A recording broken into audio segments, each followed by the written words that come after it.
म्हणजे बुद्धांग शरणं गच्छामि. पण त्याला स्वीकार देतात का रे? हिंदू राहणं म्हणजे गुलाम राहणं आहे, गुलाम. म्हणून बाबासाहेबांनी धर्मांतर केलं. गुलाम राहणं आहे, गुलाम. कळते का गुलाम म्हणजे काय? पोरग होतंय मला, माझ्या पोराचं नाव ठेवायचा अधिकार मला पाहिजे का नाही? हिंदू धर्मात नाही. पोरग झाले की पळत जायचं बामणाकडे. पोरग झालंय नाव काय ठेवू? बामणाचं पोरग का माझं? पोरग्याचं नाव ठेवायचा अधिकार आम्हाला नाही. त्याला सांगायचं पोरग झालं नाव काय ठेवू? मग ते म्हणते तुझं नाव काय? कांबळे. केवळ बटन दाबले की दगड्यात खोट्या कचऱ्या पांड्या तुला काय ठेवायचं?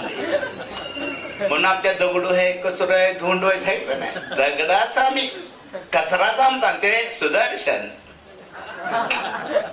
त्यांचे नाव सुदर्शन. यान नाव काय? यान. कुठला